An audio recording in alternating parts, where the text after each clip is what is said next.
Hi everyone, welcome to the Sunday Social. Well, we've got a pretty interesting show for us today, but first of all, I'd like to introduce my panel. I've got Justin joining us, and I've got Hello. Ricky from Scottish Watches. Thank you for joining us. Hey, how's it going? Oh yeah, all good, all good. Should we do a wristwatch check? Should we kick it off with a wristwatch check? Ricky, do you want to start us off? No, I'll go second. Okay. Justin, you're up. Sure thing. I am wearing a white Datejust smooth bezel on Oyster. Oh yeah. Datejust 41. Love this guy. Wear it all the time. Oh, awesome. Ricky, you ready, or shall I go? I'll go second. Right, so I'm wearing the new Isotope Hydrium Alba, which is the Scottish Watches collaboration with Juicy. It came out on St Andrew's Day, limited to 100 pieces. Really cool watch. Been wearing it the last week or so, and it hasn't really been off the wrist. So, yep, I'm here to flog this. Yeah, let's definitely talk about that. I'll do my wristwatch check, and then before we get into the main topic, I definitely would like to talk about that. This is the main topic. Yeah, this is well. And then I'm wearing. I'll go solo as well. I'm actually wearing a Seiko Speed Timer, but I pulled out the Rolex just in case I needed a prop. But I've been wearing the Seiko Speed Timer. I put it on a leather strap instead of its extremely uncomfortable Seiko bracelet. Okay, well, let's just see who we've got in. We've got loads of people flooding in. Thanks, everyone. Thanks, Mark. Oh, there's Mark. Hey, Mark. Hello. Well, should we talk about? Should we kick this off, Ricky? Should we talk about this Isotope watch because this is really cool? You had it queued up. Nice one. Yeah, had it queued up. Hear about it. Yeah, exactly. So this is your fourth Scottish Watches collab. Yeah, it is.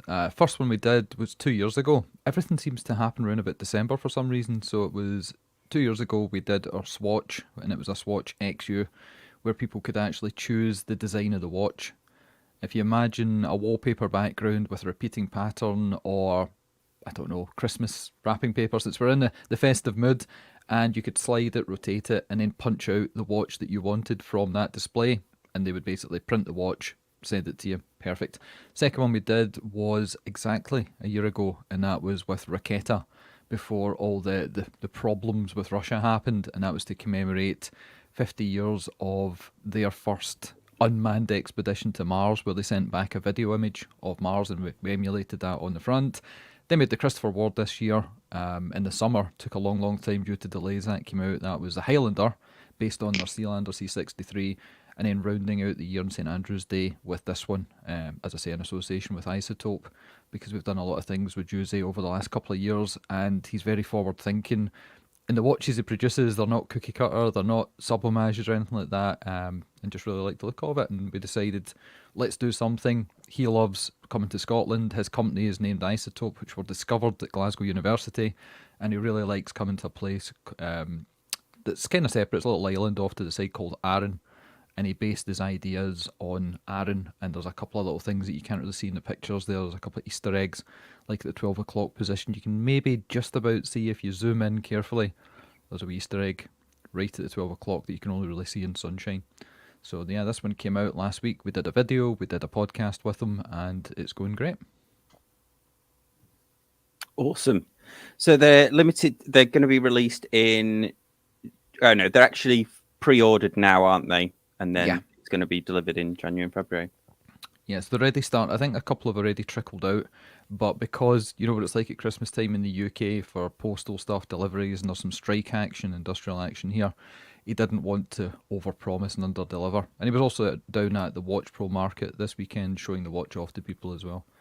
So yeah, very happy with it. And the way that it turned out, it's not chemically treated or painted hands, it's heat blued hands.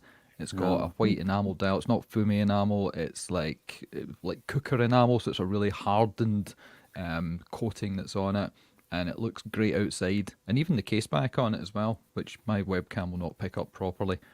But the way that it's been engraved, it's almost like a commemorative coin. It is really well put together. Super solid, sandblasted finish, so it's not going to scuff and scratch up. Just looks completely different from anything else in the collection. So really happy with it. So it's sandblasted steel because it looks a bit like titanium, doesn't it? But he was hoping to do it in titanium, and when he got through prototypes, it just didn't feel right.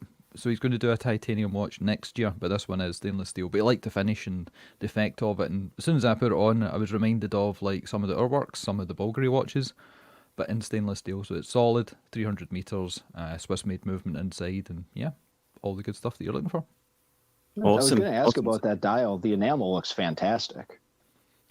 Yeah, I don't know how he's done it because he doesn't give me the trade secrets, but it does. It's got a really luscious gloss with depth, and the way that the print work is done and the chapter ring around the outside, you have to look at the macro pictures to get a full feeling of it. So yeah, can't say enough good things about it. It's just a shame we've only got 100 of them because I know that quite a lot of them are already gone. Awesome. Yeah, it turned out really nicely. Yeah, totally agree. I love that sort of knurling on the crown as well, the industrial look on the crown and the industrial look of the bezel. Yeah, Really if cool. you even link, I don't know, in the description to the video that I recorded with him, it's only 5 or 6 minutes long, and you get some more close-ups, you'll be able to see like, the actual bezel itself. It feels almost to the point where it's sharp, but it isn't. So it's really good. Yep. There we go. Yeah, That's my and watch that's check. it. Yeah, and you've got to watch the video to see the cool box as well. Quite a unique Yeah, I like box that. comes with it.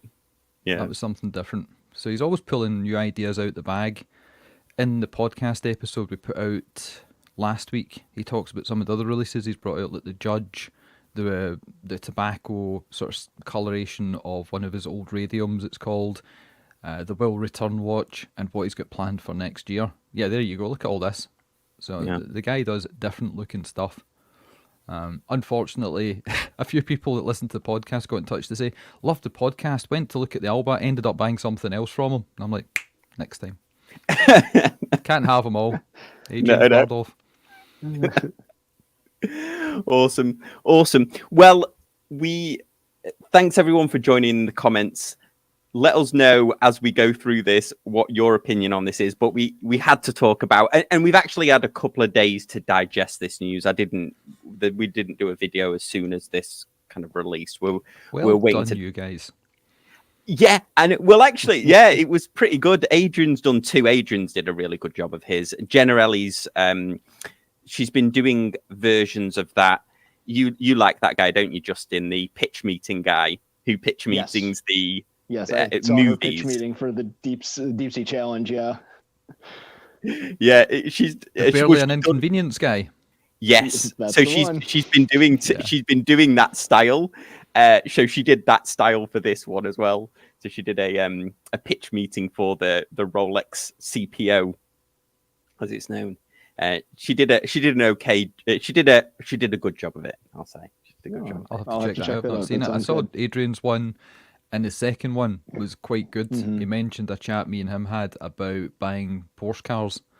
Yeah, And I actually commented that if you go my local Porsche dealership, if you go in, they've got the new car sitting that if you want to buy, it'll take at least a year, depending on model, sometimes multiple, at MSRP, and then sitting beside it is a 5-year-old version of it with an extra $100,000 on the price. So they've got them sitting side by side. So it was always going to happen, probably with the Rolex guys as well. Yeah. So if anybody hasn't heard this news, and this is specific to Rolex, but I imagine that if Rolex crack this, it will probably become the norm for all of the major watch brands, I would say. But essentially, they are going to offer Rolex certified pre-owned watches. They've already launched it. Baccarat it's not in the US, but it's in the UK and Germany and Switzerland and a few other places are actually selling these certified pre-owned watches. So essentially what would happen is you would go into a Rolex store, they would have their display models and you would go on a waiting list for those. And then they would have a separate area that would have these certified pre-owned models in, and they're going to come with a warranty card, a 2-year warranty card, a different warranty card than what came with the watch, and then the new hang tag is going to be applied to it on there. So when the news launched, I think a lot of people assumed this would be the end of the grey market dealers, but I'm not quite sure that once the dust has settled, people still think that. But I don't know, Ricky, what do you think on that? Was that your first thought, or about the grey market? I waited to see who would jump the gun And we took the piss out of, you've got Watch Pro up there, we took the piss out of them a wee while ago there because Rob Corder, who's the editor, is so quick sometimes just to absolutely word vomit all over his website, that he put out the fake Rolex letter saying that they were going to stop production because of the cost of gas and stuff like that over winter. And I just waited to find out. I thought, okay, we'll see what happens. And having digested it, chatted with Dave, my thoughts are it's going to be good for everybody, because what it's done is legitimise something that people thought Rolex were dead against. Rolex never come out and say anything. You hardly ever find any official word for them, but there's always a feeling, or there was like a few years ago, Rolex have demanded that ADs withhold the warranty cards for a year. And from what I can gather, Rolex never said that. That was kind of a cabal of different ADs deciding that's what they would do. So this coming out from Rolex is good because it legitimises pre-owned. And it means when you go into an AD, they can't say things like, oh, no, you have to buy brand new. Why would you want to buy second? That's like the old diamonds thing. Buy a diamond, it costs a lot of money. Oh, it's worth so much, sir. You go to try and sell it to them and they offer you like 10%.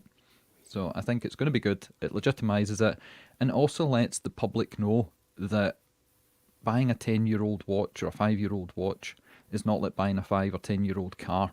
If Rolex approve it, authorise it and say this is how much it is, and they see new price 10 grand, second-hand price 15 grand, it's going to make them realise that, oh, right, this is the way things are. It's going to educate people. So I think the grey market, the flippers, who are going to be able to sell second-hand Rolex that is newer than 3 years, because again, these guys here, they won't touch anything unless it's 36 months or plus. So that stops perhaps how would you say it? Unscrupulous ADs from having a new Daytona come in and put it in the safe for a month and then suddenly it appears in their second-hand inventory. It stops that kind of stuff, which is really good, unless they're going to sit on it for 3 years, which they may or may not do. So I can't see any negatives to it. Looking at Booker prices, they've actually come in higher than most of the grey market. They've come in higher than eBay, they've come in higher than Chrono and Watchfinder. So don't see any negatives at all. And that picture you showed there, the first one, that's a watch that's been out of production for a long, long time. That's an aluminium bezeled Coke GMT. So that gives you an idea of how far back maybe, because other people were saying, how long is it going to be? Is it only going to be like 3 years to 10 years? Well, that's ancient. So it's going to be right the way back through the catalogue. Yeah, Justin, what was your thought on it when you first heard it, and has it changed in the days since, the sort of 4 or 5 days since? My initial thought was that this was a move against flippers specifically. People who, like Ricky was saying, are buying a watch, sitting on it for a month, and then flipping it, or the less than scrupulous watch flippers who are just selling to each other and inflating prices. It feels like this is them saying, we're here to support our major ADs, Bucherer, that sort of thing. We're here to supply them with product and support them in the used market, and also cut the legs out from underneath people who are trying to sell 6-month-old Daytonas for $40,000. It feels like a smart move business-wise from Rolex. I wasn't sure initially, but the more I think about it, and like Ricky and Adrian were saying about used cars and trying to get a new car and having to work your way into the system, I think it's smart. I think it's a good decision on their part. Yeah, we're getting some interesting comments coming, actually.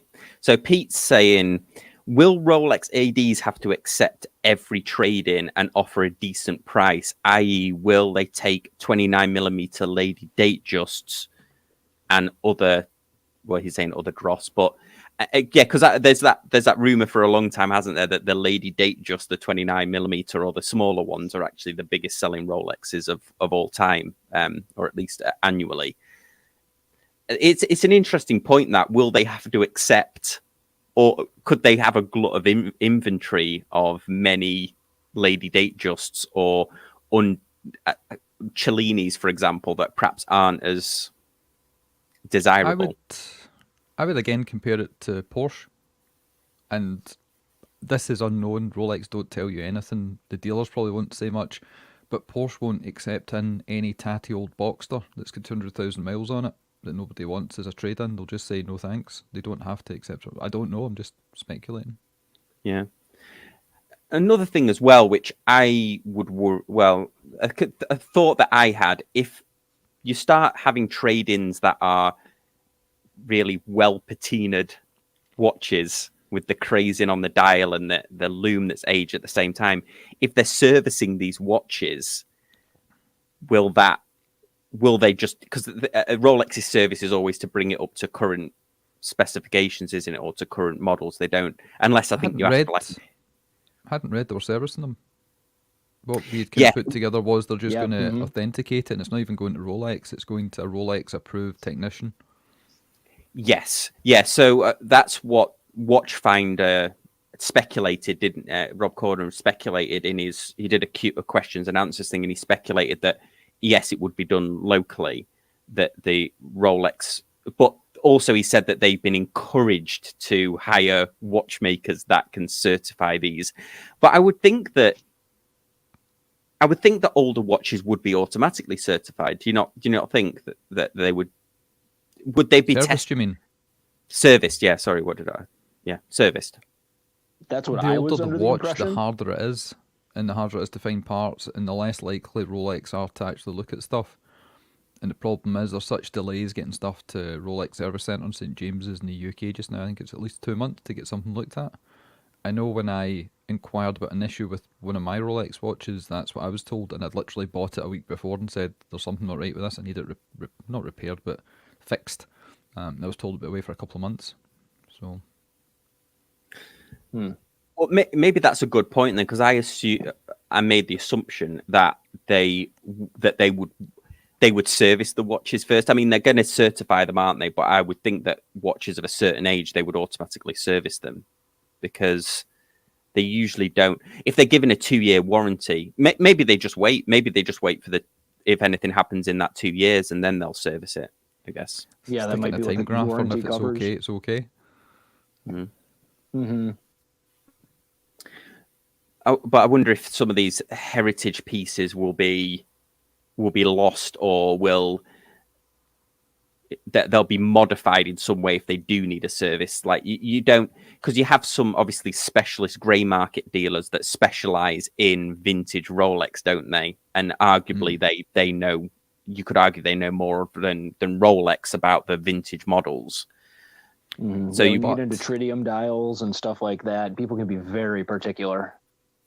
But who's to say they're going to go that far back again? It comes down to we don't know, and we don't know how far back somebody's going to accept, and if they will. If it's something vintage, I mean, I can't remember who it was. There was a recent news article about somebody in the States selling really, really high-end Frankenstein fake Rolex watches to celebrities. So again, it'll come down to the dealer, and they'll probably just look for the easy sells, Submariners, Daytonas, decent date just GMTs, and they might just leave the vintage stuff. They might just leave the sort of esoteric and exotics as well. Yeah, if they stick to 21st century watches, that cuts out pretty much everything tritium. That's, everything 5-digit and newer. They could, really not even deal with all the truly vintage stuff. Yeah, so maybe the specialist the people that specialize in vintage pre-owned Rolex, like Bob's watches, for example, they probably don't have anything to worry about, maybe, because Rolex might not want to touch those. They want to just revolve the door with them. You made an interesting point there, Ricky, about the pre-owned one, because I had a look on Buchere's website, and this is in Swiss francs for some reason. I can't get it to localize into dollars, but I worked out that this Batman, this is the same one that you own, Ricky, this year one, this Batman. Did it tell you a year in? Some of them, Dave was saying it doesn't actually say years on them. No, it doesn't. It doesn't say the year on them. Actually, that was a good point that Adrian made, wasn't it? That they're listing them as if it's for the casual buyer and not a collector that might want to know certain things. They're just keeping the details very brief. Which is a bit weird, because you wouldn't buy a car without knowing the year and the mileage. Yes. Yeah, that is a good point. Yeah, some of the information seems a bit lacking. Yeah. Well, Yeah, if you zoom exactly. in on that one, because I can't really see it on my screen, if that's got the little crown at the 6 o'clock position in between the Swiss made, I don't know if you can tell there. If it doesn't have the little crown, then that will be the same model as mine. Yeah, I 'Cause that'll can't. be It won't previous actually. generation. Mine's a 2017. Yeah, it won't actually let me zoom in there. So how much is This- this one then, converted to pounds? Well, I converted it to US dollars, and it was 22,400 ish US dollars. And then if you look on Watchfinder, they're starting at around 18,000 US dollars. So you've got a premium there of about just shy of $2,000. Having said that, if you walk into bricks and mortar places, especially here, well, in Scotland where I live, you can walk into Argyll Arcade in Glasgow, and there are many second-hand dealers, and in the window the prices are more expensive than Watchfinder because they've got rates, rent, staff, lighting, shop fittings and things to cover. So maybe that's kind of the going rate for the second-hand places that we don't look at because we are enthusiasts and we know where to find stuff at good pricing. Yeah, that's Yeah, an that's that's an certainly excellent true. point. So you think that I do think that a couple of other people have mentioned this, but I think that the casual buyer of Rolex will. Well, first of all, I think if you're going into a Rolex boutique and this is your first time into a Rolex boutique, I think it's going to be quite confusing, isn't it, to start with? Why do you have brand new watches at the 11, is it 12,000 for a GMT or whatever, US dollars, and then you have the pre-owned ones that look very similar because they're only 3 years older, and they have a premium of them about $5,000. I think that could be quite confusing to No. the casual buyer. I No, don't think so. I think that goes back to my point about walking into my local Porsche dealership and you can see a second-hand GT2 RS with 100 grand slapped on the sticker price because you can buy it, you can drive it today, or you can potentially wait 7 years for it. It's your choice. I think that's And definitely true. But what about people who get the promotion, get that raise, and want to just go buy a watch? Those are the people that Rolex sells the majority of, like, their Datejusts and things like that to. Those people, I'm not sure how they're going to take this walking into a shop. People who don't know necessarily about luxury products or watches at all. They're just going to have to get an education. I said in the podcast we've got coming out sorry, tomorrow or tonight. It takes me back 6 years to when I bought my first watch and I had no clue about anything at all. And I walked into a second-hand place in the Argyll Arcade and they had a 15 or 20-year-old watch that was sitting there. I can't remember how old it was, 17-year-old watch. And it was a couple of grand cheaper than the brand new one. And I couldn't fathom this. I'm like, well, surely it's old. I mean, if I was buying an old television or an old whatever, it would be dramatically less money. An old car, unless it was vintage or it was more expensive. I couldn't get my head around it, but that's just the way it was. So I quickly got an education that, this is the game that you're playing when you walk through the door. And I think other people just have to be taken on that journey. They must have been taken on that journey over the last few years anyway, when they've walked into an AD and said, I've got 8 grand, I want to buy such and such, to be told, no, you can't get them. This is a constant thing. So it's nothing new. It's just they'll be able to pay to play. It's like DLC. Yeah. It's like paying to win games. Yeah, and I suppose the flip side of that as well is after you get over that initial shock of, oh wow, this pre-owned one is $5,000 more. I think if you're money minded, you then logically think, wow, if I buy a new one, it might be worth this much.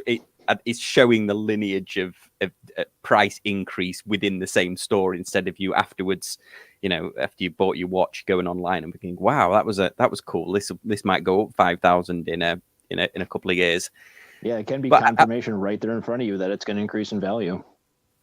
Yeah. Do we think that the grey market dealers are going to get more aggressive in what they buy Rolexes from people for? Because I imagine Rolex, it's going to have the people are going to have a level of comfort with buying a certified pre-owned from Rolex, I imagine. So that's worth a premium. And I'm guessing on the flip side, you probably would I think some people would let their Rolex go for a little bit less than market value, knowing that they would be selling it to Rolex, and they haven't got all of that hassle of how do I get paid, and how do I send it off, and is somebody going to then say that it's fake or whatever? And you eliminate all of that by selling it back to Rolex because they're verifying it there. And then do we think that the grey market might get a little bit more aggressive on? They might pay a little bit more, and therefore their margins might get condensed a little bit. No. I think they might. What do you think, Justin? I keep think bombarding the conversation here.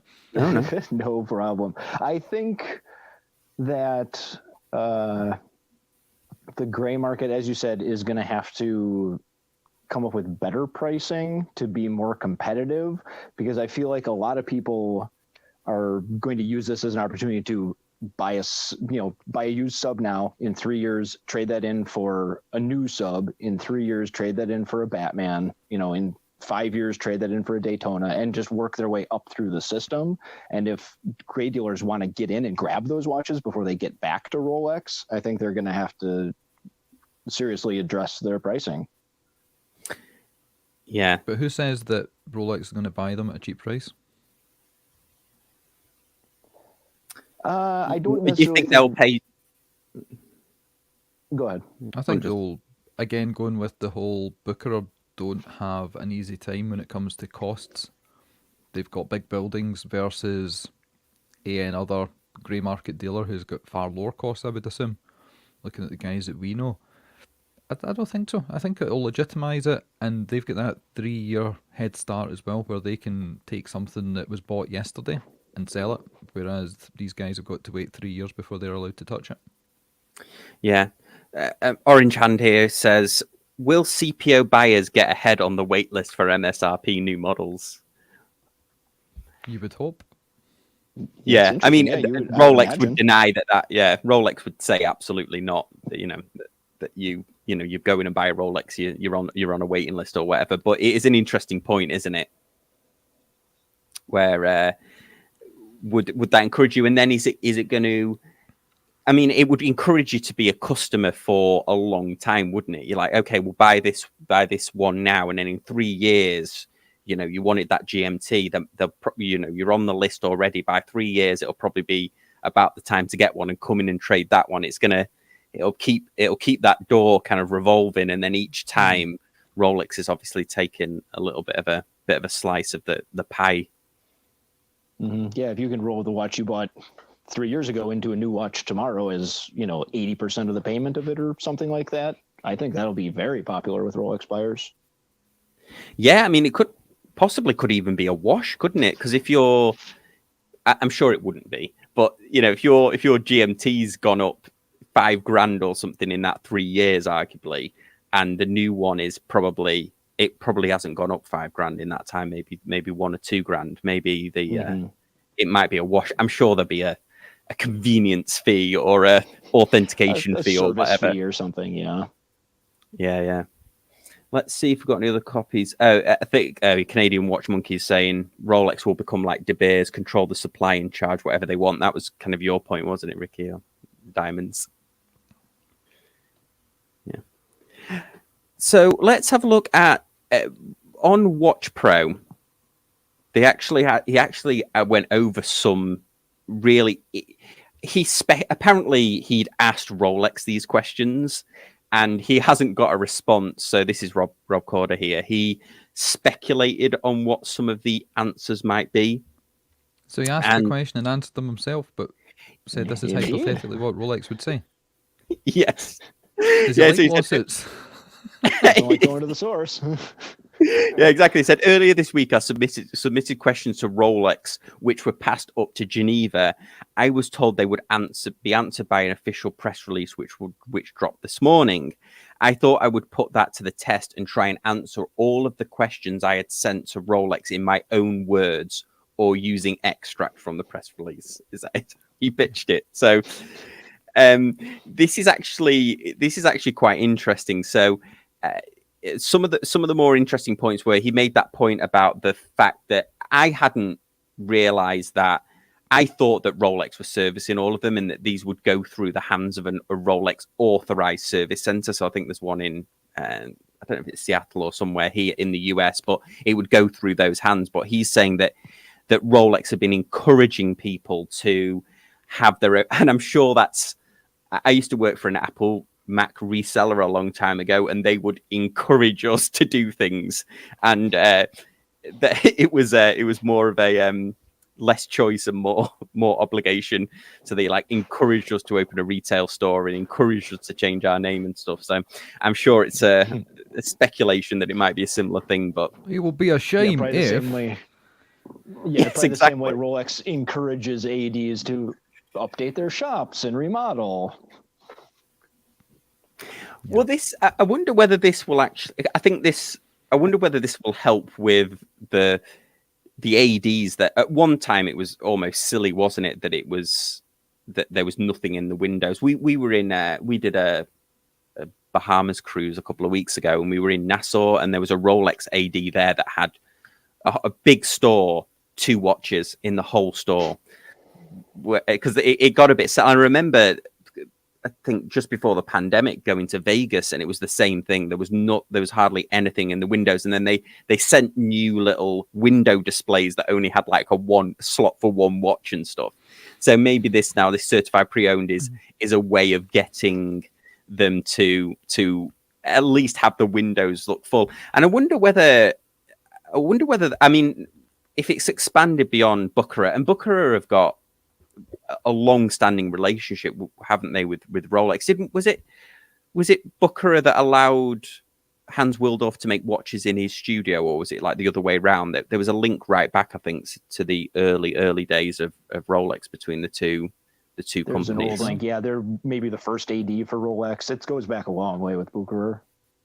Yeah, I think. Sure, somebody will let me know in the comments. I think it was something to do with when Hans Willdorf was making watches originally. He didn't have his own workshop, and I think he was doing it out of Bucherer, a facility or a workshop there, and that. So they've had the link very early on. So let me know in the comments if that's if I'm sounding like halfway that I know what I'm talking about. But so they've had that long-standing relationship. But you imagine if it expands to more of these conglomerate type companies like Tonneau and stuff like that are partly owned by Bucherer, whether they'll somehow pool all the watches together, do you think, rather than if you go in and sell your watch to one AD, will it stay within that AD, or will they all be pooled? I wonder. Like the same sort of network like a Watchbox has. They have a global network where they can trade between locations to move whatever watch you want around the world.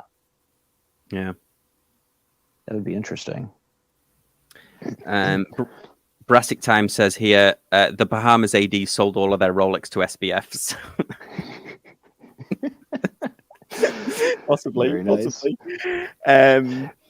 Well, I think it's smart to keep Rolexes in the windows. Like you were saying, the shops by me for a long time had nothing, or just like 1 or 2 lady Datejusts. Then for a while they had exhibition models, which were just hulks that you couldn't do anything with. It was just to feel the weight of them. Then for a while they had real watches, but they didn't have any paperwork for them, so they couldn't sell them. But at least they had movements in them, so you could see what it was like. This feels like the next step in that, where they're bringing in watches you can actually buy. Yeah, I totally agree. And also, I'm sure this will expand to other watch companies, but I think Richard Mill's been doing something like this for a while, haven't they? And I think AP have been flirting with this pre-owned. I think that goes back to, isn't there that old adage about Richard Mille that they know where every single one of their watches is? At any one time, they can tell you more or less where the watches are. Maybe that's what. Well, there's like 1,000 of them, so it's probably not super hard. It's easy.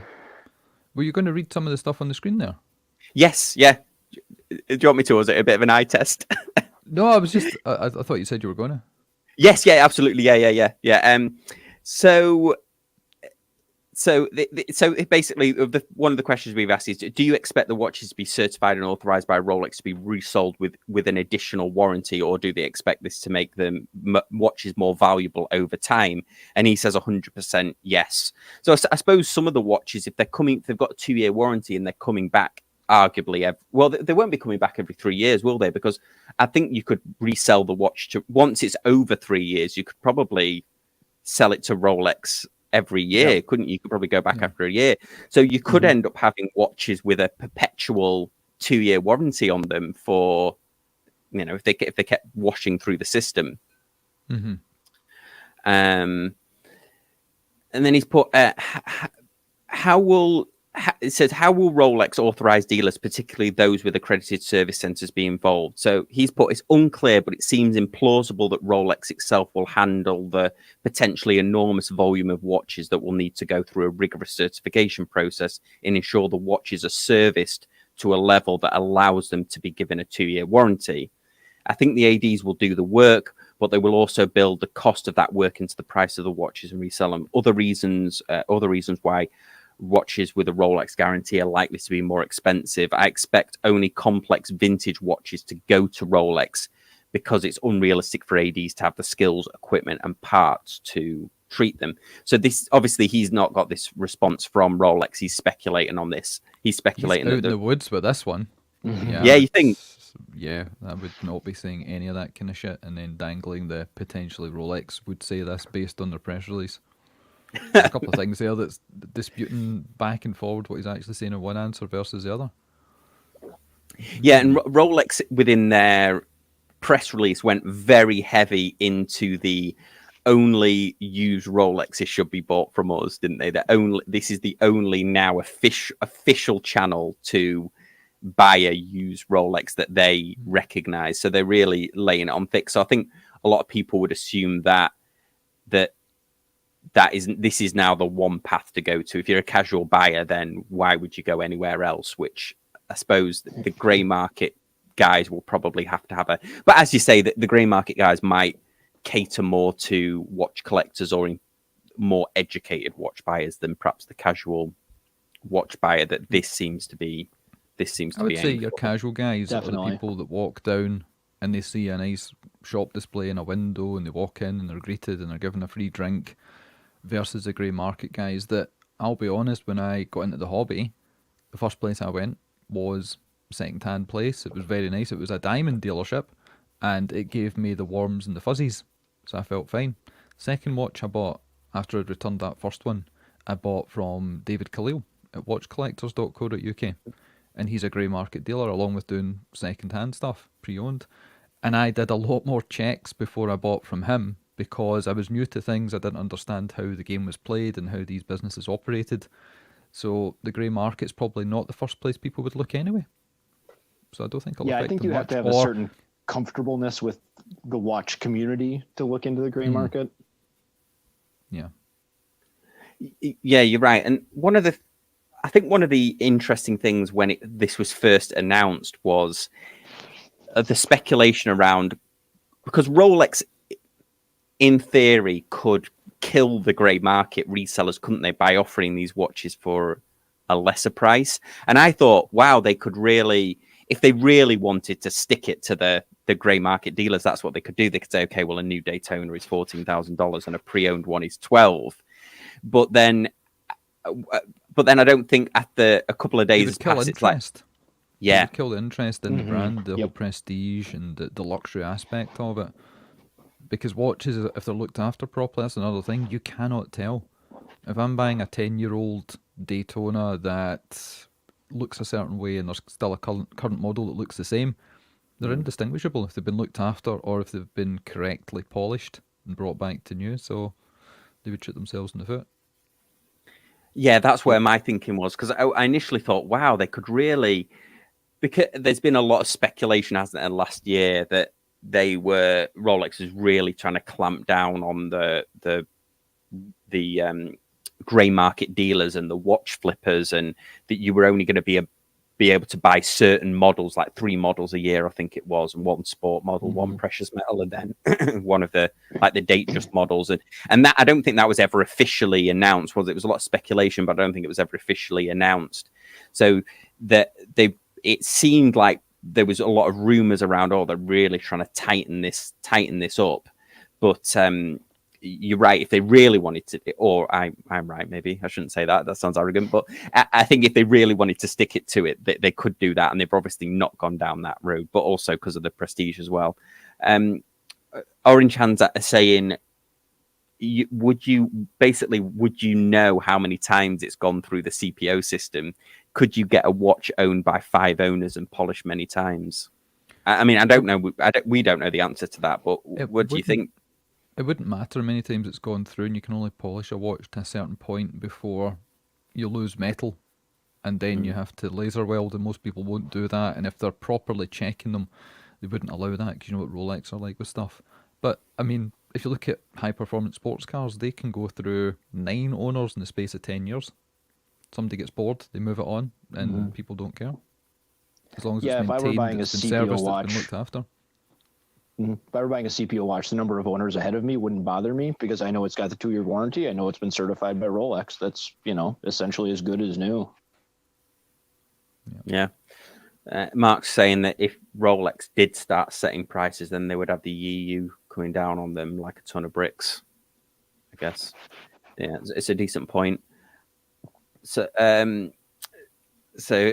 Levine's asking, what does success for Rolex look like in 5 years of running this? What do we think? No idea. Yeah. It'll be fine. When's it never not been fine? Yeah, I mean, I think it'll look like a bigger Rolex footprint at ADs and a smaller Rolex footprint in the gray market, but otherwise it'll probably be pretty unchanged. I mean, people will still be buying watches; they'll just be buying them from a different seller. Yeah. Von Krul's put here, I probably would only trust Rolex to do a polish. Less is more with polishing. What do we think about, with us being into watches, we obviously get asked a lot by other people about how they should buy watches or what they should do with them. Would you be inclined, if somebody's asking you about a Rolex, would you be inclined to point them towards this certified pre-owned over a grey market dealer? I would ask how much anxiety they suffer from. Yeah. Although, having been through the ringer buying an approved used Porsche from Porsche and having taken it back 5 times over 5 months, that doesn't really stand for much these days. Again, if somebody came to me and they were really nervous about stuff, I would say go to Booker or go to probably Watches of Switzerland, because they're the biggest in the UK for Rolex new, and they obviously have second-hand stuff as well, so I think they'll probably fall in place. It gives peace of mind, and if they want something that's a little bit cheaper, then go to one of the greys. If they want something a little bit cheaper, go to Chrono, go to eBay. But even eBay, as we know, it's got its authenticity guarantee as well, so you're fully covered if you buy from there. There's a lot of good things in place for buyers these days and sellers. It's a completely different market than it was 5 years ago, 6 years ago when I got involved in things. Yeah, it feels a lot safer. Yeah, I agree. And then I suppose if there was other than they're probably going to be more expensive, I would think other things that we would probably need to know about the certified pre-owned if as collectors we're going to buy from them would be, how many times has it been serviced, or has it had parts changed and things like that, which are all important to do with Rolexes. I suppose more on the vintage side as well. So I wonder whether I'm guessing they wouldn't mention that. You would never know that anyway. Whenever you've bought a watch, have you ever found that out or ever asked? I know people. I wonder. But most people ask about polishing, don't they? But I think it's quite obvious to a trained eye whether something's been, somebody's had a go in the garage trying to polish the case of a watch versus. Because take when a it comes pad to, out. I've done that. But when it comes to servicing and things, even if you take in a fairly recent Omega Speedmaster, they will change out the wheels during a service because there's an upgraded OEM part. So having parts inside changed is a good thing. Certain hairsprings, you cannot put them back in you can't rebarrel them, you can't do certain things, they've got to be changed, crowns need to be changed. But I don't think anyone cares, as long as all the parts are legitimate, they all work, and they all come from the manufacturer. Yeah, I imagine the only thing people could potentially be upset about are things you see, like dial, hands, bezel, things like that. Yeah, redials and new hands or reloomed hands, anything like that, which Rolex generally wouldn't do that. They would replace things, they wouldn't repaint service dials and whatnot. And if it's a newer watch, probably nobody would care anyway. It's the vintage stuff people moan about. Yeah, if I brought in an older watch and they put a silicon hairspring in it, I'd be happy. Yeah. No, I agree with you. If I took my Rolex in for a service and they upgraded the parts inside, I would be happy as well. And I think the other probably the other idea of having it certified pre-owned is that you would imagine that the certified pre-owned ones, if it's Bucherer or whatever, they're more inclined to certify all the parts are original and replace any that are not. It would be more beneficial to them to do that. Whereas perhaps if you're a unscrupulous, pre-owned dealer or watch flipper, it probably wouldn't be in your interest to meticulously check whether all the parts are original or vintage. It behooves you to be less thorough. Yeah, no. Or they might just, if it's Bucherer, they might just look at something and say, "Nah, that's not for us. We're not going to go to the expense and trouble of taking it off you and then drilling down, looking to see which wheels are original, getting replacement parts from Rolex." They would just probably turn around and say, "We're not interested." Mm-hmm. Yeah, absolutely. It will be very interesting to see how the estimate process works for this when people start bringing watches in. Because, I mean, obviously the watches have to be inspected, taken apart, looked at before they can give you any kind of estimate. Yeah, and I wonder whether that will be part of the sales pitch when you take a watch in for service. They'll be like, "Oh, it's going to be $1,000 for service," or you could sell it back to us for however much, and then roll that into a new one if they've got one. That would make sense, definitely. I bet this will be easier for insurance purposes too, for people buying. If I buy a watch that's CPO with certification from Rolex, I bet my insurance company is going to have a lot fewer questions. That's an excellent point as well, isn't it? And then Chris J says the grey market is still going to be selling lots of Rolexes. I think this is another point as well, because you imagine if Bucherer could, this might stop the crazy prices. I can't imagine that Bucherer, because some of the Rolex Daytonas were going up daily, weren't they? If they it would help them sort of control that by having the watches still at like a fair market value, I suppose, on their site, selling them. They could curb the huge swathes up that we saw perhaps with the Daytona. I mean, if they wanted to, I guess. It adds stability to the market, definitely. You're not going to get those huge fluctuations on a weekly basis. But Rolex aren't controlling the price. Bucherer are a business out to make profits. Why would they bother? They're out to maximise. They wouldn't get involved in this if they didn't want to make money. And if they can leverage the fact that they've been going for hundreds of years, they've got commercial premises in many different countries, they've got experts on staff, their places look beautiful, and they can add an extra grand for that luxury experience coming through the door. Why would they bother trying to curtail anything in lower prices if it hasn't been dictated by Rolex, which they can't do because that's price fixing? Yeah, good point. No, that is an excellent point. Yeah, because I was almost thinking, I wonder if they could have some kind of policy around watches being, within a certain percentage of what their retail price is. But I suppose the other thing as well is if you're actually in the Rolex AD and you've already made your way in there and spoken to a sales associate, then you can make that decision live, can't you? Because they can say, okay, well, this is the new one that is going to take 4 or 5 years. Like exactly the same example you're saying with the Porsche. It will allow people to make that decision, an educated decision, whilst they're in the same store, arguably. That say, okay, well, look, I'm willing to. This is a little bit too steep for my taste. I'm willing to wait for the 4 years of being on the list. It's a bit like buying a new house. You can get a new build and wait, or you can buy a house. Yeah, that's what we did. Yeah, we bought a new build and waited for it to be built because the prices were fluctuating too much. Like the pre-owned market, the prices were of houses here in Florida were, when we bought this, they were going up daily fluctuations, huge fluctuations daily. Yeah, same here. Any other news to talk about? Is this all we're going to? Well, we've got 10 minutes left. Is there anything we were going to talk about this? But is there anything interesting that came up that you've seen? I don't really know, because this has been the thing that most people have spoken about, and it's all back and forward, and we're all talking within a bubble about things. I just wondered if there's anything else newsworthy that you guys had spotted or before people get too bored of this subject, which they probably already are. Yeah, do you know what? I even had a look. I actually, preempting this question, I actually had a look on Hodinkee, and honestly, there's Hodinkee's drying up for some reason. They are. Do you want some news about Hodinkee?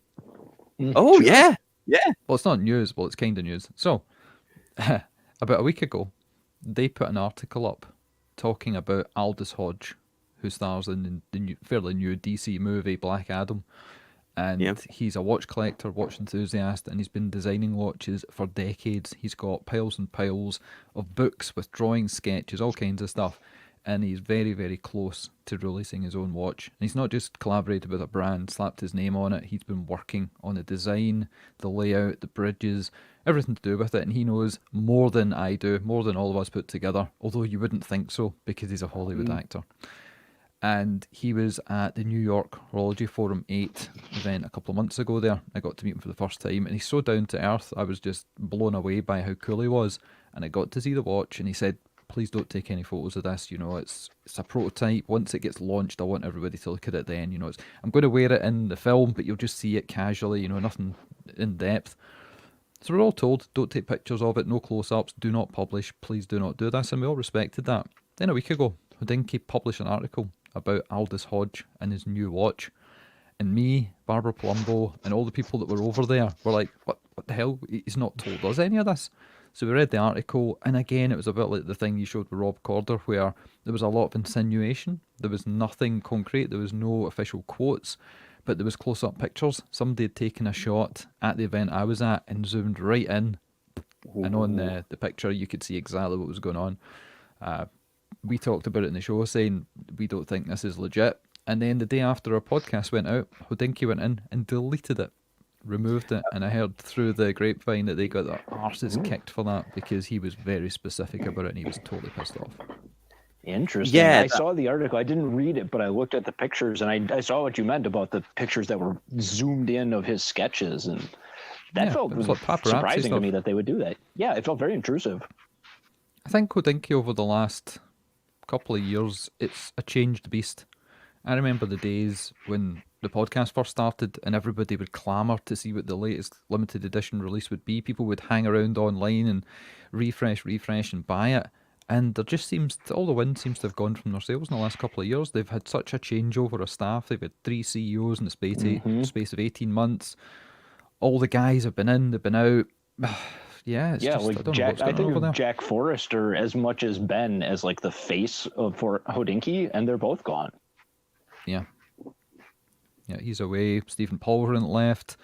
Cara was away. Ben kind of does stuff, but I think it's more an obligation due to the money that was invested in the company. Yeah, it's a strange old place just now. I think maybe Ben's got some golden handcuffs or something on. Yeah, perhaps. Let's not say much about that. Yeah, and on yeah, the you're right. Hodinkee Radio, they said that they're pausing the show for a while to retool. Yeah, they did that over the summer, which was fantastic for other podcasts like mine. Yep, exactly. Yeah, it's interesting. They're taking a step back. I think they're just looking at what's happened in the industry, and they haven't kept an eye on it. You know, when someone's so far ahead that they just don't care about second place. But before you know it, you look behind you and you've got Time and Tide, who came from a good position a few years ago to really, really hard. Zach Blass, Andrew and the full team there are pushing forward. Even Rob Corder at Watch Pro, they did diddly squat a couple of years ago. They did their magazine and a couple of little posts here and there, and they've really caught up. Fratello are pushing forward, Monochrome and the guys at Worn and Wound. So there's a real groundswell of the second place guys who are now just right behind Hodinkee. So who knows what's going to happen over the next couple of years. Yeah, Hodinkee didn't feel like a regular watch fans publication the last couple of years, too. It felt very celebrity heavy. Elitist. Yes, exactly. Yeah. I mean, nothing wrong with that, but it's, I don't know, they've not changed. Whereas everybody had to change over the COVID period to survive at what they were doing, Hodinkee really didn't. They stagnated. It's a shame. Yeah, and I remember, I think the client, the sort of precipice of that kind of elitist thing was that travel clock, wasn't it? When they released that travel clock, I think they humbly apologized. They kind of sort of half apologized for it afterwards, but you wonder whether if they did something like that. they're about to. They've done some great limited edition watches lately. The store has that Mido that they did looked awesome, and they're about to do cool. they're about to do a Pan Am Zodiac. I don't know what it looks like. Mike Pearson wouldn't be pushed on it. They just sent like a side-on picture of it, so it looks like it could be a titanium case. I presume they're going to use the Pan Am colors of blue and white, that sort of baby blue and white. I think I saw it because Mike was over at a Red Bar event that we actually put on here in Scotland, and I think I got to see that.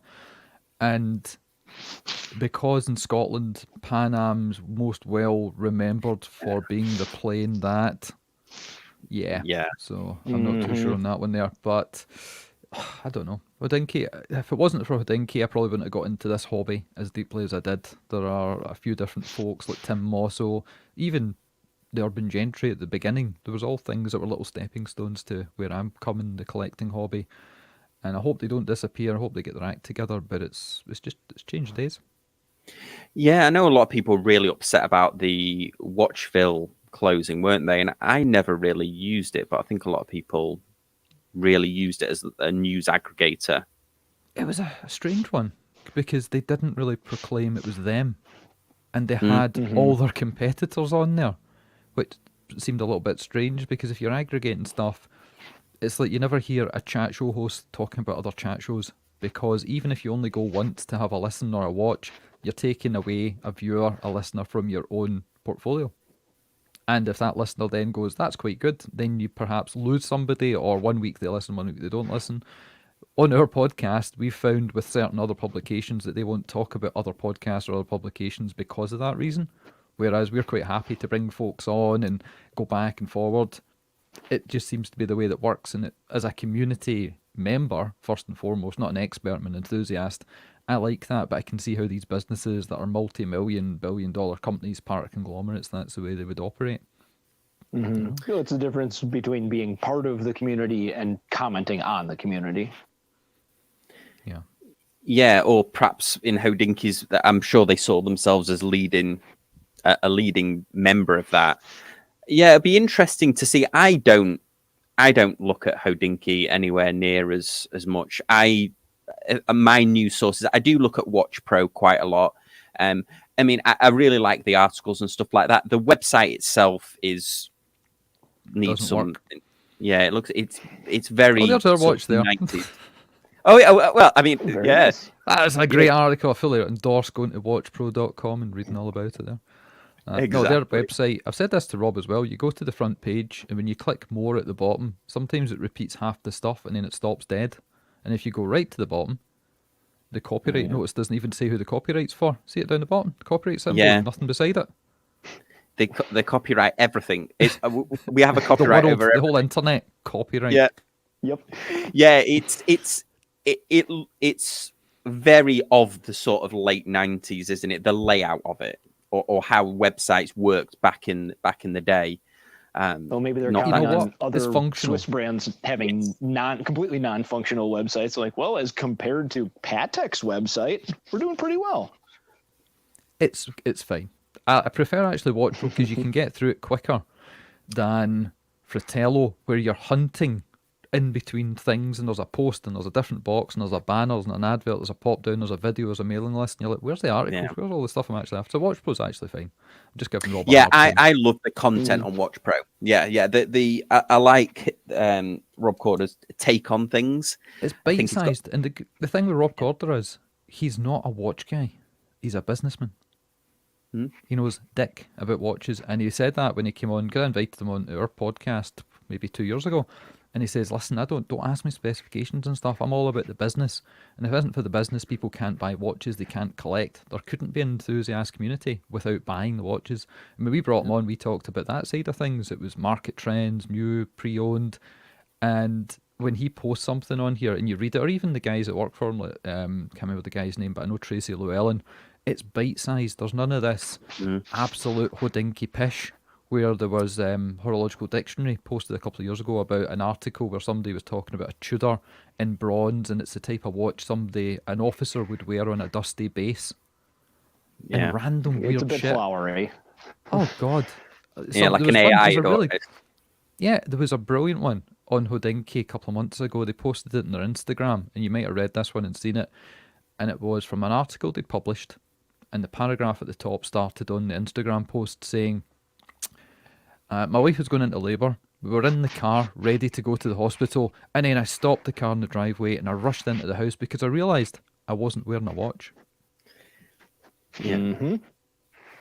Yeah. Yeah, it's kind of a little out of touch, isn't it? It is a little out of touch. Yeah, it's jumping the shark. Yeah, I mean, do you think there's room for a new website to start up, or do you think that these? You mentioned that the other sites might be kind of assimilating their ways to the top, but do you think there's room for another watch publication that's more like ScottishWatches.co.uk? Yeah, of course. Exactly. No, I don't know. It's hard to say. I never thought in the tech sector that I was involved in for a good number of years that a website would come along and displace the likes of Ars Technica, Hard OCP, Tom's Hardware, and The Verge appeared out of nowhere maybe 10 years ago, which was, late in the game when it comes to internet and tech.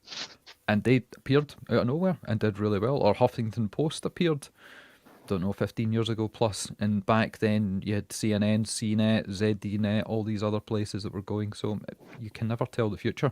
Who would have thought a year ago that where we're at just now, or 2 years ago where we're at just now, Meta would be down 70%? Yeah. They were indestructible. They couldn't do any wrong up until a couple of years ago when Zuckerberg decided that Wii emojis were quite cool, and let's go back to Second Life? The thing about 20 years ago, 3D World, yes. 3D Realms? Yeah, Second Life, yeah. Yep.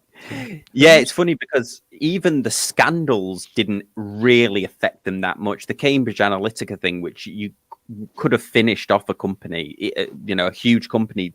I mean, it affected them, but nothing like the metaverse. That knackered them because of the investment and the absolute lunacy of it all. And it was a bit like NFTs this year, which is another thing I absolutely hate. It was shown to be a lot of shit, and the people that were getting hyped up about it were doing it for fear of missing out. It's like in the dot-com boom, the dot-com bubble. People were investing in anything because the last thing that they missed seemed to do well, and it was a self-perpetuating myth that they were going to make money, and then eventually the whole house of cards crumbled in itself. And that's what's happened with this metaverse shit. It's crap. Yeah, and I suppose that it kind of comes full circle with the watches as well, doesn't it? Because there was a lot of watches that were trading, a lot of vintage pieces and things like that were trading very high over what, arguably what they would sell for. Or if you'd known a little bit about watches, you probably wouldn't have gone all in on some of the vintage watches, just because they're some of, not all of them, but some of them very hard to service. There's, parts and things like that just aren't available unless you're cannibalizing another watch. But the price is still kind of kept going up because people didn't want to miss out, or they wanted to buy something. Well, there you go. Yeah. No, I don't see that. I saw obviously the market correction over the last couple of years, that prices of certain Daytonas and things like that today are what they were a year ago, which means they're still massively over retail. And if you weren't in that whole rushing to clamour to get something and you're pissed off because you bought it on the intention of it making money or retaining money, then you're in trouble. But if you bought it because you love the watch and you don't care if you take a bath on it, like everything else in life pretty much, then it just depends how you enter the market.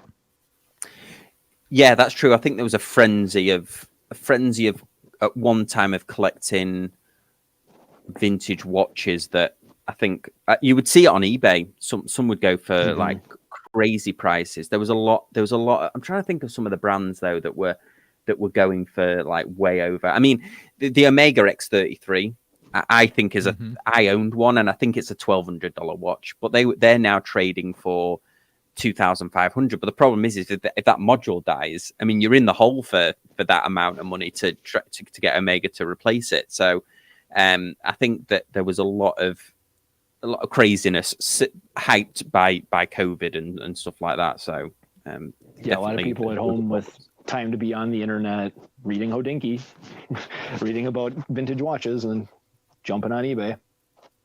Yeah, absolutely. Cool. Well, we're at our hour. Any final thoughts on the Rolex or anything we missed? Thanks everyone for being so active in the comments. Yeah, I think we did. Well, thanks everyone. Thanks to the panel. Thanks Ricky for joining us. Thanks Justin. No Thanks everyone for being so active in the comments. Some great comments there. Sorry we didn't get to all of them. We appreciate you watching. There won't be a live stream this Tuesday. I am traveling for work, but I will see you back here for the Sunday social a week today. So thanks everyone. Bye.